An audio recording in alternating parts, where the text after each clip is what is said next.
여러분 안녕하십니까? 최근 이재명 전 대표와 조국 대표가 은밀한 만남을 가져 이목이 집중되고 있는데요. 이재명 전 대표 측에서 먼저 제안한 가운데 비공개로 이루어졌다고 합니다. 이들이 이렇게 비공개로 만남을 가진 이유가 무엇이게 생각하십니까? 조국 대표는 윤석열 정부의 위기와 그 해결책을 의논하고자 만났다고 말했습니다. 과연 현 정부의 위기 때문에 두 사람이 만났다고 생각하십니까? 그들은 윤석열, 김건희 공동 정권을 종식시키고 민생을 살리기 위해 만났다고 말합니다. 하지만 이 말은 오로지 변명으로밖에 들리지 않습니다. 윤석열 정부를 일컬어 김건희 공동 정권이라고 말한 것을 보면 어떻게든 윤석열 정부에 흠을 내어 탄핵의 발판을 만들 생각 아니겠습니까? 대한민국 국민 어느 누가 이 정부를 김건희 정권이라고 생각하겠습니까? 결국 이재명, 조국 두 범죄자는 법의 칼날이 두려워서 발악을 하고 있다는 생각이 듭니다. 그들은 양당이 서로 다른 점은 인정하고 공동의 이익을 추구한다는 구동존의의 길을 가야 한다고 말합니다. 말은 그럴듯해 보이지 않습니까? 하지만 깊은 속을 들여다보면 구속될 날이 다가오는 게 두려워 함께 힘을 합쳐서 무슨 수를 써보자는 의미로밖에 읽히지를 않습니다.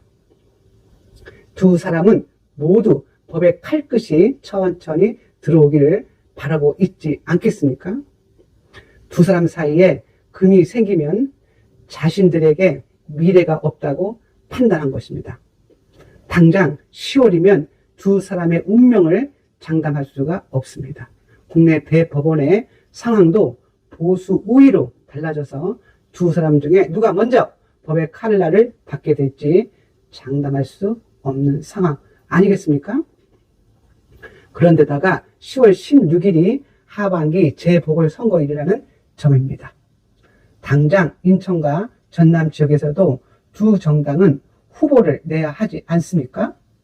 바로 이때 이재명과 조국은 강하게 부닥칠 수밖에 없는 상황이 되는 것입니다.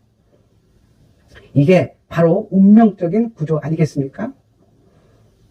이들이 만난 것은 바로 그 상황을 대비해 미리 위험한 상황을 피해보자는 의미가 있을 것입니다. 그런데 이들이 은밀히 만난 진짜 이유가 있습니다. 지금 이들의 상황은 꼼짝없이 제일이 되어 구속될 수밖에 없다는 점입니다.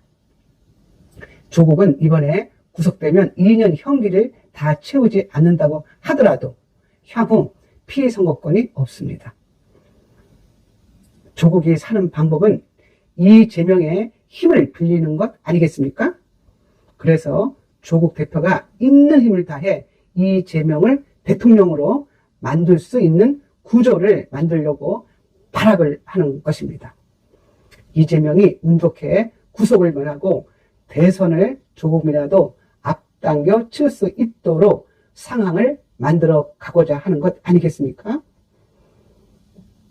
만약 이재명이 대통령이 되면 조국은 이재명으로부터 사면 복권을 받아낼 수 있는 것입니다. 이재명이 임기를 마치면 조국이 다음 대권 후보로 나서겠다는 전략입니다. 그들이 모두 법의 칼날을 피할 수 있는 방법은 없을 것입니다. 그러나 두 사람 중 한 사람이라도 법의 칼날을 피할 수 있다면 지금 상대를 완벽하게 밀어주고 훗날 도움을 받는다는 전략이 분명하지 않겠습니까? 훗날에 이런 상황을 구상하면서 이들은 10년 전 함께 찍은 사진까지 공개하고 있습니다. 이재명과 조국이 덕의 바람이 만리에 미친다는 말을 언급했다고 합니다. 그들이 과연 무슨 덕이 있는지 가소롭게 그지없습니다. 두 사람은 심각한 범죄자들 아닙니까? 옛말에 수양산 그늘이 강동 80리를 간다는 말은 있습니다. 한 사람이 크게 되면 먼 친척까지 그 덕을 잇는다는 말이죠. 그런데 그들은 수양산처럼 위대하지도 거대하지도 않습니다. 그들은 다만 죄를 지고 감옥에 들어갈 범죄자들 것입니다. 대한민국 검찰과 법원은 이런 자들이 살아남아 세상을 어지럽히는 사례를 만들지 말고 속히 법의 판결이 실현될 수 있도록 복비를 조여주시기 바랍니다. 지금까지 김선혜의 직원직설이었습니다. 감사합니다.